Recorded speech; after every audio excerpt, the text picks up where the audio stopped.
The topic of theoretical training today is Anupreksha and Bhavana, which we translate as therapeutic thinking and contemplation. Preksha and Anupreksha go together. In Preksha, what we do is to concentrate our mind or attention totally on perception, pure perception. So Preksha is perceptive meditation. In Anupreksha, we concentrate our mind on thinking, on reflecting. Of course, here the concentration should be profound and should be limited only to a single theme or idea. Then it becomes Anupreksha. So in this way, you have to first understand the difference between Preksha and Anupreksha. You know, concentration is necessary in both the exercises. Unless there is concentration of our consciousness, of our mind, of our attention, we cannot practice either Preksha or Anupreksha. So concentration is the first necessary condition to practice Anupreksha. Second thing is, in Preksha, we try to avoid thinking, reflecting or deliberating or contemplating on any idea. We try to become free from all thoughts, all reactions, all memories, all imaginations. We try to keep our mind silent. So in a way, Preksha is perceptive meditation in which we occupy ourselves in pure perception without thinking. That is Preksha. In Anupreksha, we use our faculty which we possess naturally, the faculty of thinking, of utilizing our mind, of the thoughts and ideas which are very useful. So we utilize this capacity and concentrate on it during our practice of Anupreksha. Now I think it is very clear. Now we go to the second point, that in Anupreksha, what is the purpose of Anupreksha? You know, philosophically, many people have the knowledge about reality and truth through the scriptures, through the books, by hearing from the great philosophers. We come to know about the reality, about the truths of life and so on. But the misery is that whatever we know through this knowledge, that is the knowledge, verbal knowledge or bookish knowledge, whatever we call it, that knowledge remains confined only to our brain. For example, all of us know that life is transitory. Transitoriness is the nature of life. It is the truth of life. Nobody can deny it. We all know all the associations with the external world, the external objects, other people, other men, the kith and kins, all relations are but transitory. They cannot last forever.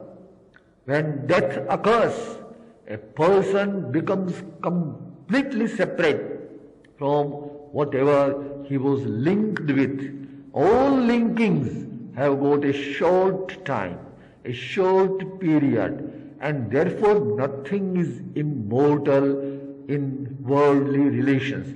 This is a truth which is very obvious, which is even known by a child. He knows it. A child very well knows that all relations are transitory. And the grown-up man knows it well because he has experiences that all relations are transitory. Still, the delusion occurs and person forgets all about the truth in spite of the knowledge that all relations are transitory.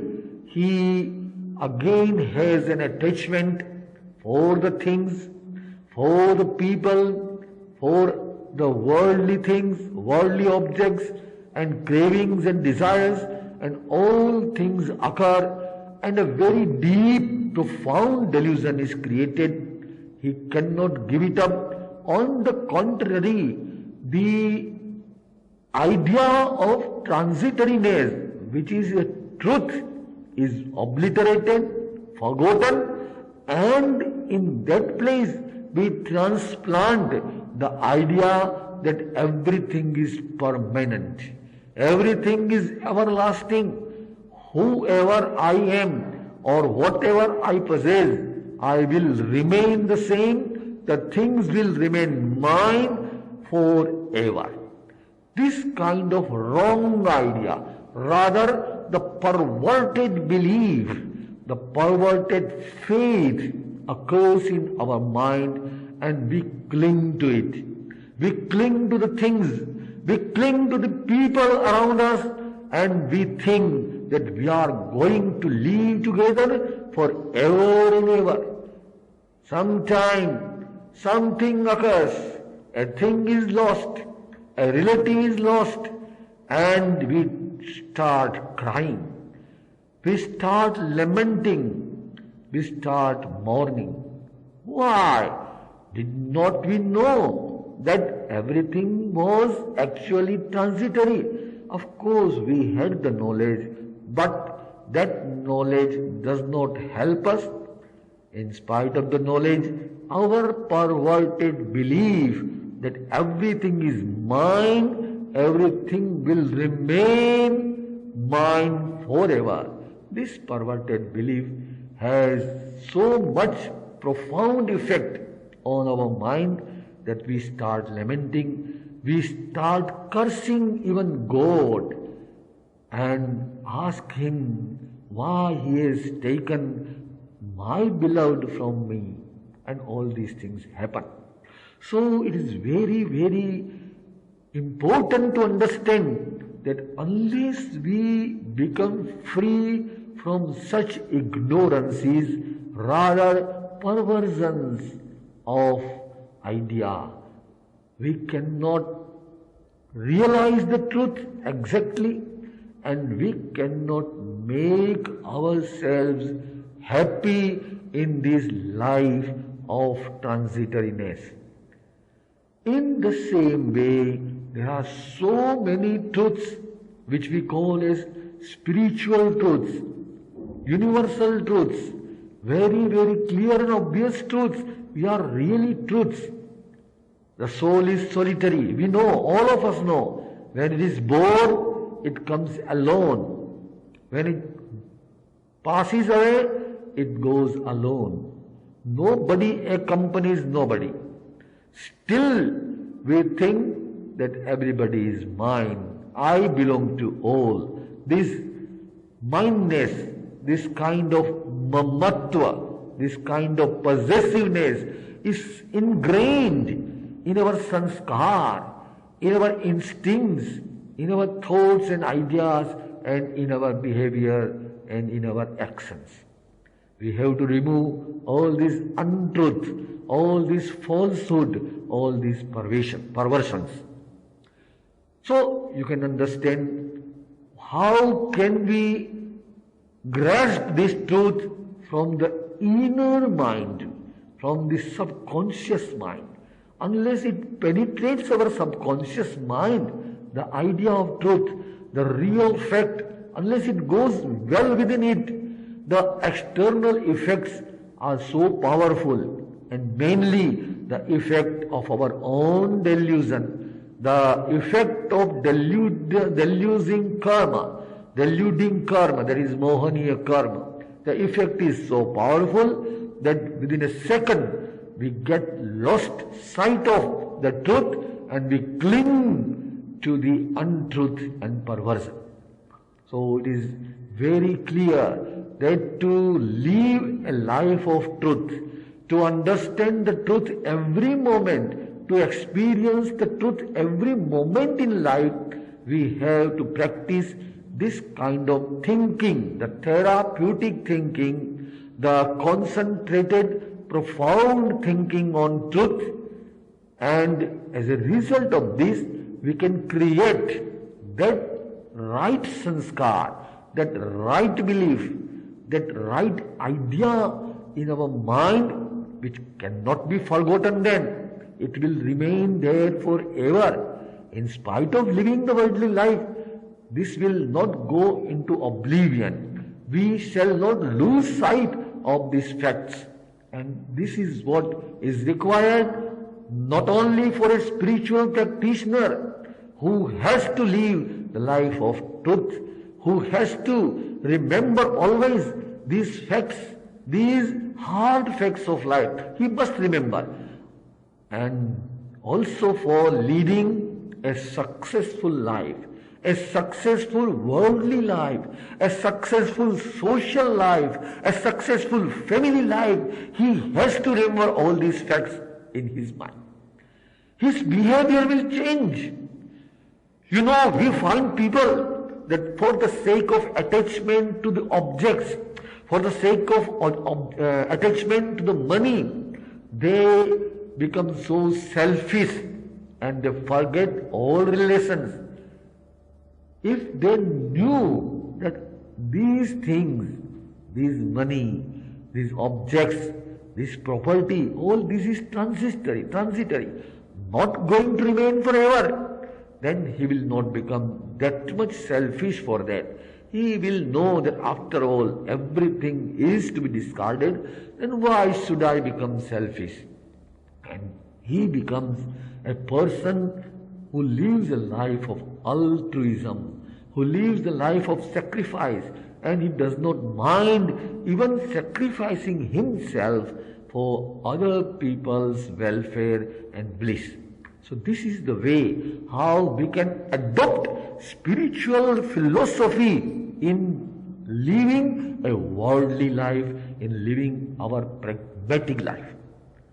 Second thing is, we know that all the great discoveries, either of science or of philosophy or of any field, that occur only when the mind is completely free from all other exclusions, exclusively free from all other disturbances and perturbances. Be free.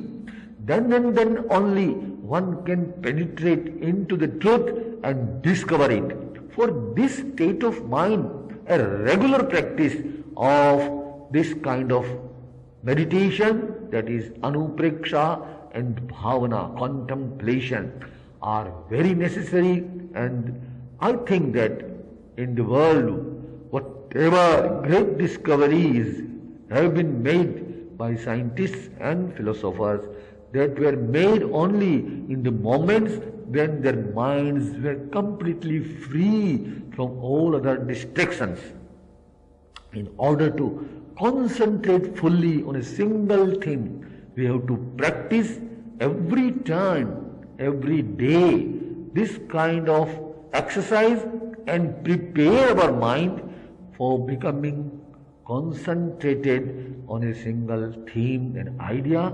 And in this way, we can make ourselves ready for doing such great inventions and discoveries.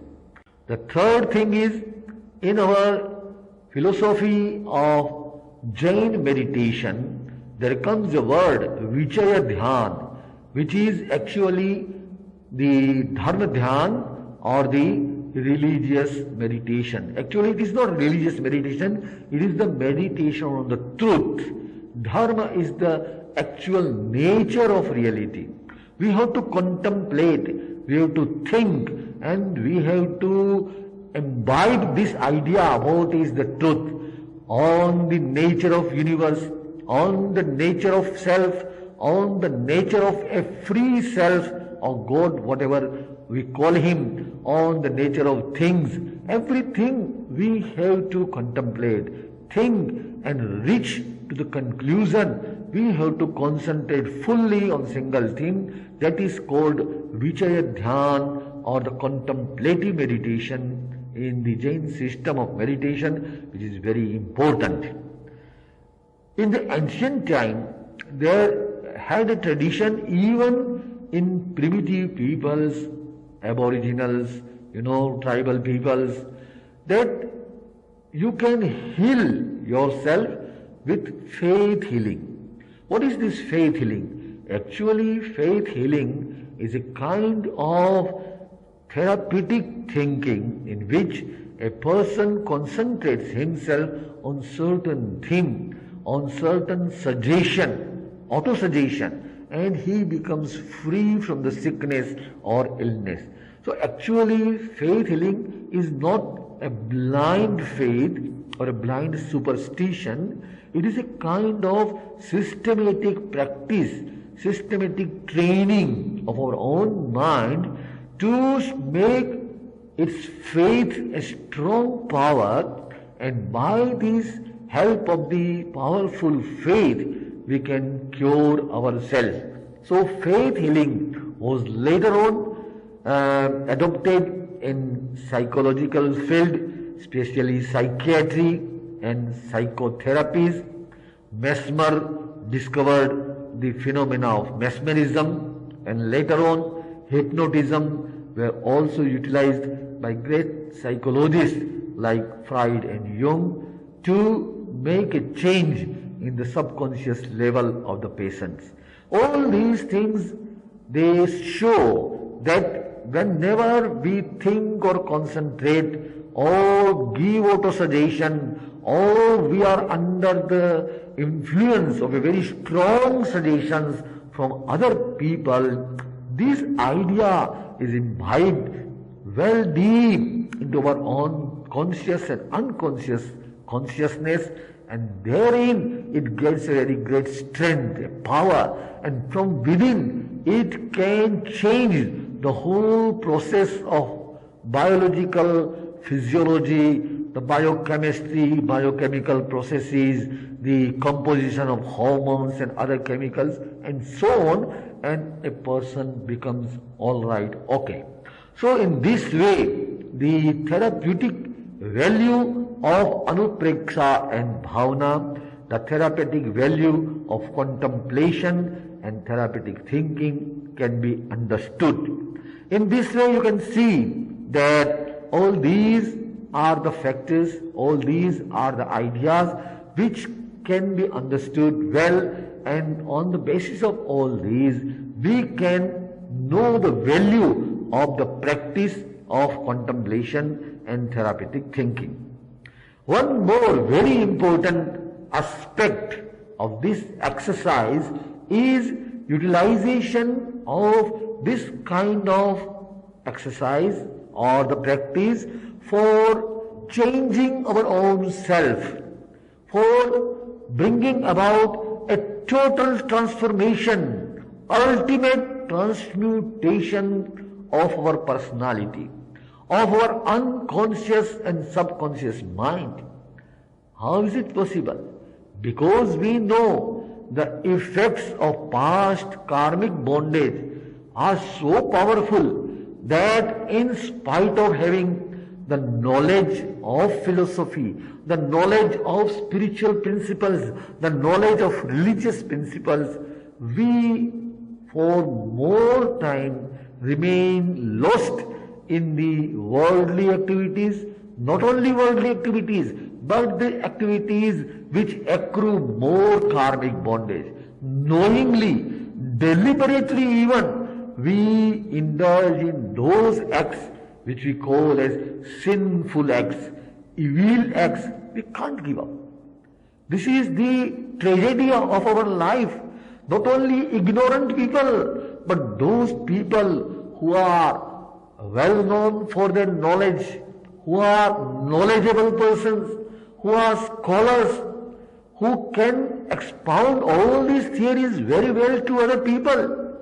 But in their own life, they do exactly opposite to what they think or know. This is a great tragedy with all of us. How to get rid of this weakness? This exercise of anupreksha and bhavana is a very strong tool, a very strong means to penetrate inside our subconscious mind, inside our unconscious mind, and bring about a change there at that place. The strongly ingrained false beliefs, the strongly ingrained false ideas are to be purged off from this unconscious and subconscious levels of consciousness. Then and then only we can expect ourselves to practice the truth in life. And our negative attitudes, our negative ideas, our negative behavior, either due to the emotional impulse of anger, the emotional impulse of haughtiness and egotism, the emotional impulse of conceit, deceiving other people, the emotional impulse of greediness, of selfishness, of fear, of jealousy, of sexual desires, and so on and so forth. There is a very long list of all these kasar, passions, which are every moment vitiating our life, and we cannot practice the spiritualism in our life. If we want to get rid of all these negativities, we have to practice very profoundly and regularly these exercises of anupreksha and bhavana. If we practice them regularly, at least the minimum period of making it success is 3 months. Say for half an hour, if we practice the exercise of therapeutic thinking for fearlessness, abhay ki anupreksha, every day for half an hour and continuously for 3 months, then you find that the complex instinct of fear, the irrational instinct of fear, the negative emotion of fear has gone away from you. You are now a completely separate personality, different personality from which you were. You can now behave without fear. Your conduct is free from fear, and so on. In the same way, all other good virtues, all other desirable qualities and traits in life, we can actually cultivate in our personality, in our behavior, in our action, in our daily life, and we find that we get the advantage of leading a really spiritual life, leading a very successful life in the worldly matters, and leading a very good social life.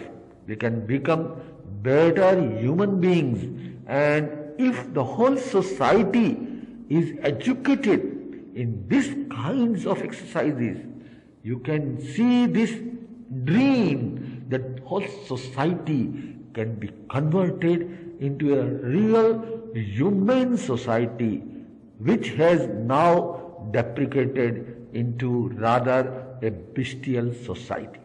So in short, I have explained to you the theoretical aspects from the point of view of philosophy and spiritual ideas, beliefs, that what is the importance of this kind of practice and how it is to be done. Now let us contemplate or deliberate over this theme or this object from the point of view of scientific theories.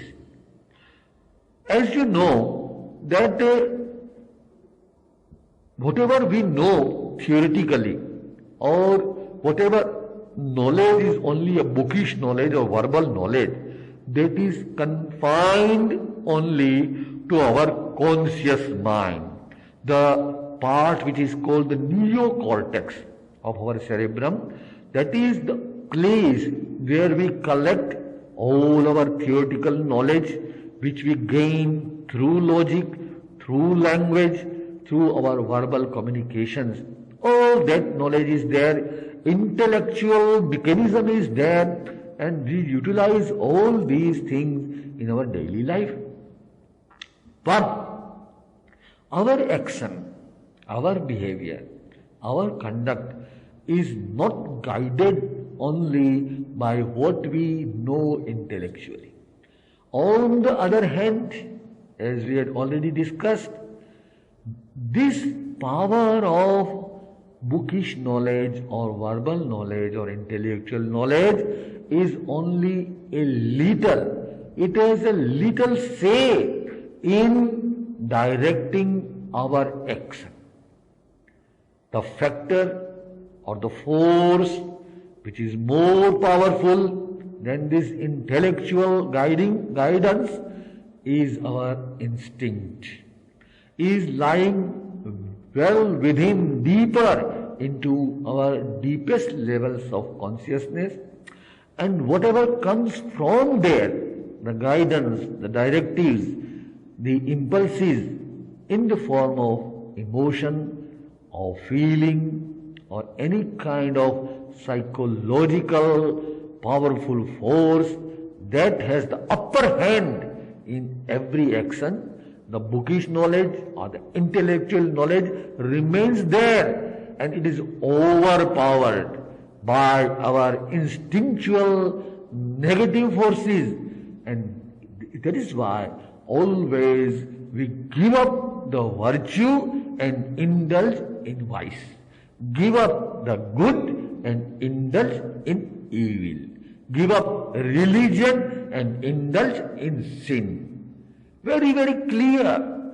Nobody should have this wrong belief that the intellectual knowledge or the bookish knowledge or the scholarship gained through the studies of scriptures can save you only from all such activities which you do not desire.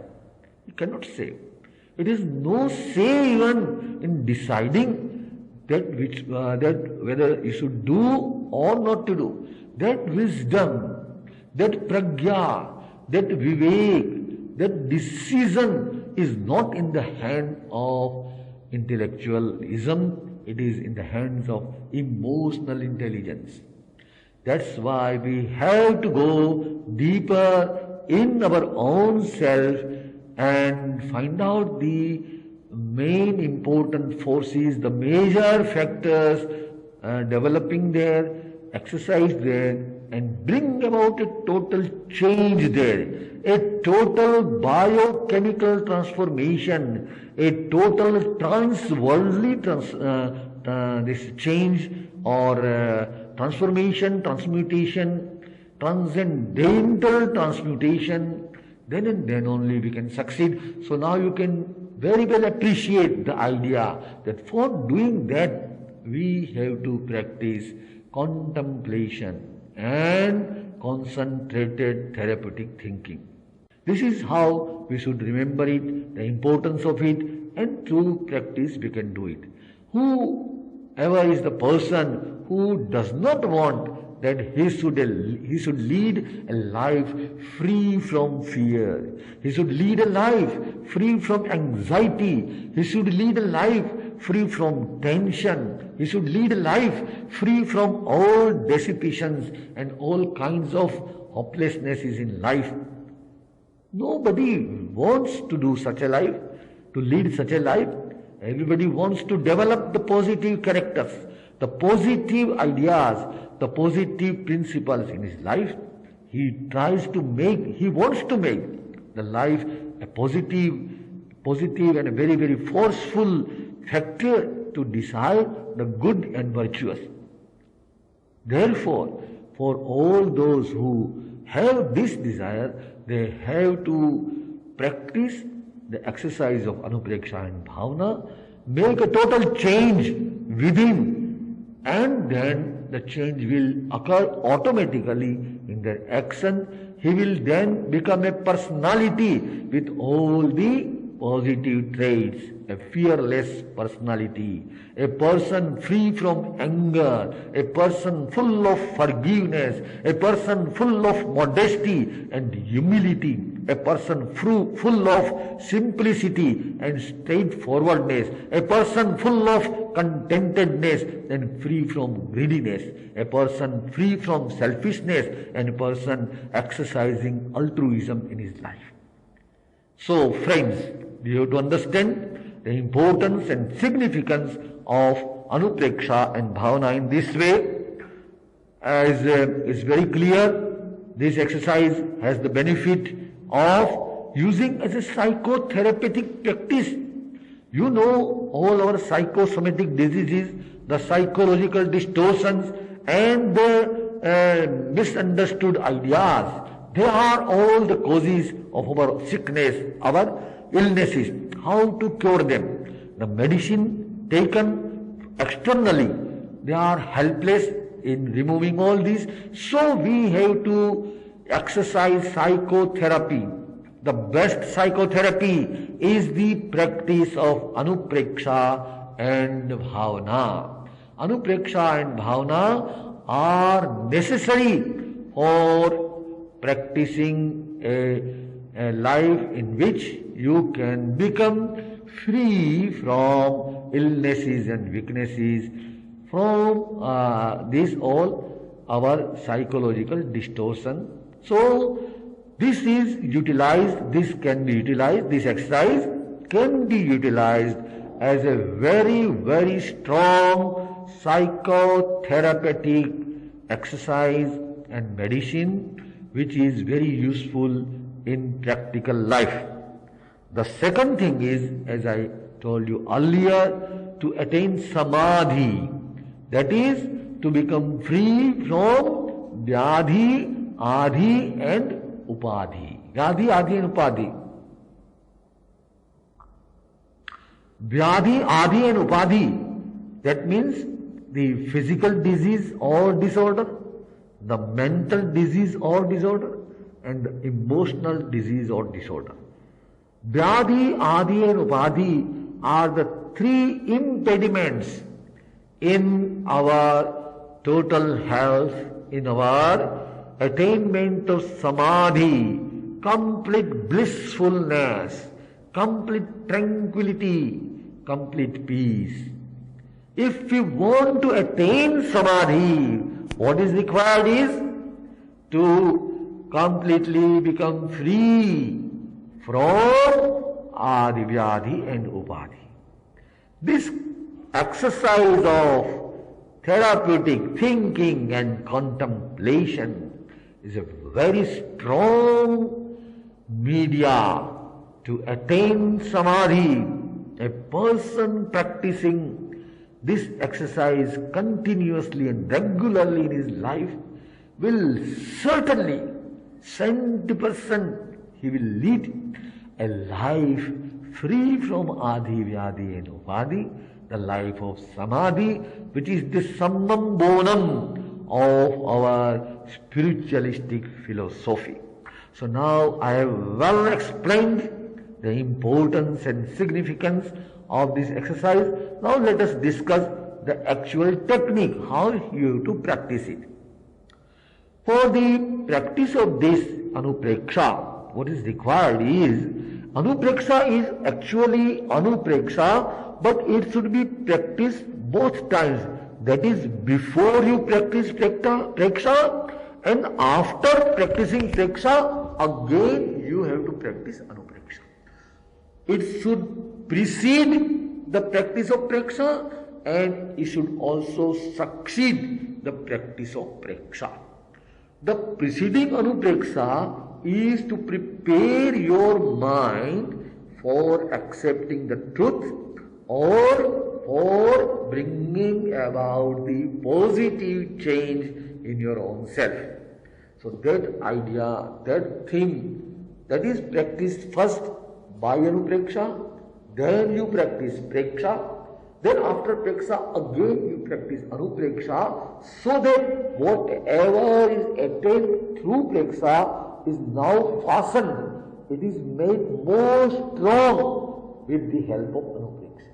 In this way, anupreksha before preksha and anupreksha after preksha. That is the way to practice anupreksha. Now, in order to make anupreksha a 100% successful technique, what you have to do? Of course, first of all, kayotsar is the first condition. Every time, whenever you practice preksha or whenever you practice anupreksha, you have to practice kayotsar. Complete relaxation of the body together with self-awareness. That is what we do in kayotsar. In kayotsar, when you go deep into kayotsar, automatically the alpha rhythm will be created in your brain. The brain will reflect the alpha rhythm, the frequency which is between 7 and 14 hertz, and that shows that now your brain, even your conscious brain, has become receptive for the auto-suggestion which are going to give in your anupreksha and bhavana. So this is the first condition, precondition, total relaxation with self-awareness, that is preparing the brain for alpha rhythm and establishing it well in this rhythm. The second thing is the motivation and the sankalp. A strong resolve you have to make for changing, for imbibing the real truth. You have to make a strong resolve, strong determination. A very strong will you have to create in your own self. You have to create deep faith in that fact, in that truth, in that real principle of life. Very necessary to motivate yourself, to give you an extra strength that I will change myself. This is the very necessary second condition, motivation and strong resolve. The third thing is auto-suggestion. Now we utilize auto-suggestion, of course, in concentrated state of mind.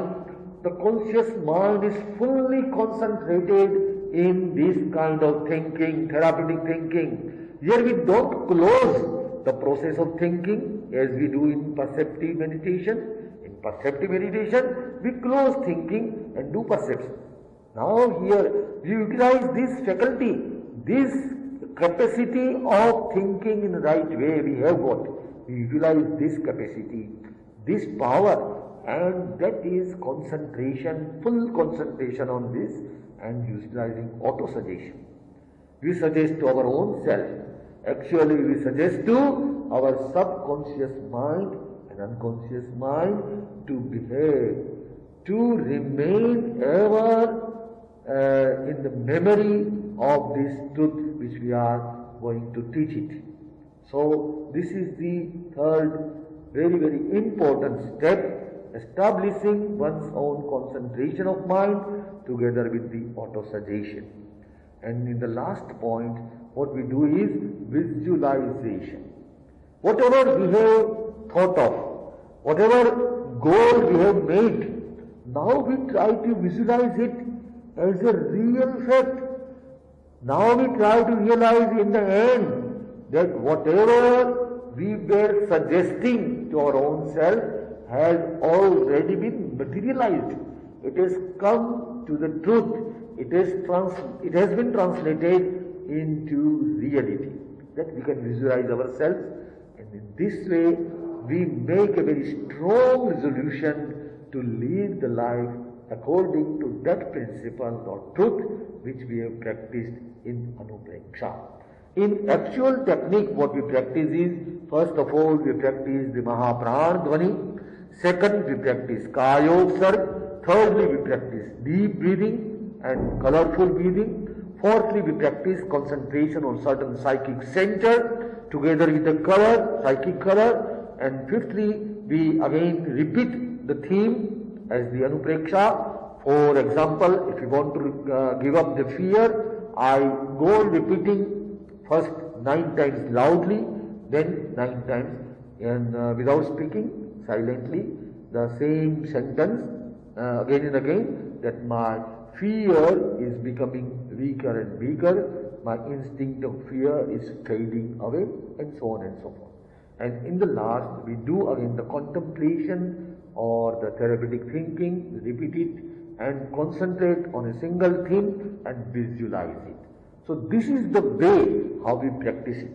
The word contemplation, it contains the idea of constant repetition. It is called bhavana. Bhavana is the repeated exercise, repeatedly recurring exercise. The same thing is to be imprinted 10 times, 20 times, 100 times, 1,000 times. Repetition, repetition, repetition, and that makes a sanskar. The imprint and instincts are changed. We bring about the change at the level of instinct, the wrong instinct, the instinct leading us to bondage. They are there because of the repeated sanskar, thousands and thousands of times we have done in the past. Now we do it exactly opposite to it. We try to imprint a positive sanskar, a positive idea, a positive instinct, and that can help us in changing our attitude, behavior and action. So friends, we have discussed at length how to practice contemplation, how to practice therapeutic thinking, anupreksha bhavana, and I think this is easier even than preksha. Although you can't neglect preksha, Preksha is something very profound. It can lead you to the deepest level of your consciousness when you become completely free from actions, reactions, likes and dislikes, thoughts and ideas. Completely free. You can't belittle the importance of preksha, but at the same time you have to understand the importance and value of anupreksha. So preksha and anupreksha together, the blending of both, the confluence of both together can change your life, can change your personality, and you can evolve certainly as a personality whom we can call a true human being, whom we can call a true religious person, whom we can call a true spiritual practitioner.